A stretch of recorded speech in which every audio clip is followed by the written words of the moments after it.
All right, today we're looking at something, well, a little different. It's a sixth grade math lesson, but it teaches geometry using stories from the Bible. Pretty unusual, right? So let's break down exactly how this thing works. And yeah, that's a totally fair question to ask. I mean, what on earth does ancient Egypt have to do with your kids' geometry homework?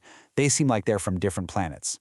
But this lesson plan we're digging into, it actually builds a bridge right between them, using these ancient stories to tackle very real, modern math problems. And this slide right here, it just nails the whole concept. You've got this very real, practical problem from long ago. How do you store enough grain to survive a famine? And then you've got this basic math formula for volume. The whole point of the lesson is to say, hey, that ancient problem, it's the perfect way to understand this formula. So over the next few minutes, we're not going to just crunch the numbers. Nope. We're going to pull apart how this lesson plan actually teaches the math, using this really unique story-based approach. Okay, so the core goal here is super simple, something you'd find in any math class, right? Just calculate the volume of a rectangular prism, a box. But it's the how they teach it that makes this so different. All right, so before we get into all the stories, let's just quickly cover the basic math skill that's at the heart of all this. We're talking about volume. And all that is really is the amount of space a 3D object fills up. You figure it out with a really simple formula, just length times width times height. And actually doing it, just as easy. You just find the length, find the width, find the height, and multiply them all together. That's it. That is the entire skill this lesson is trying to get across.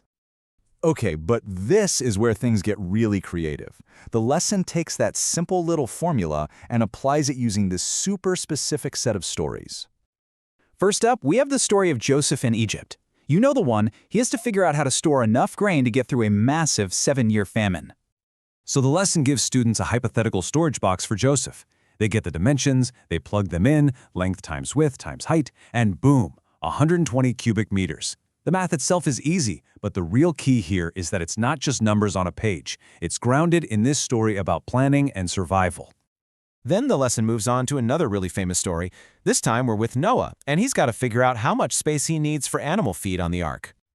So right away, they're reinforcing the idea with a new scenario. Noah's crate comes out to 60 cubic meters. And you can see the teaching pattern here, right?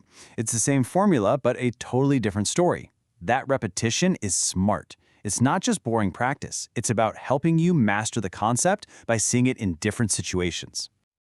And for the last example, the lesson brings in a supply chest for the tabernacle out in the wilderness. This last one, the supply chest, works out to 36 cubic meters. Now think about it. After a student has used the exact same formula in 3 completely different, memorable stories, they're probably feeling pretty good about it. The skill isn't just abstract numbers anymore. It's tied to these stories they can actually picture.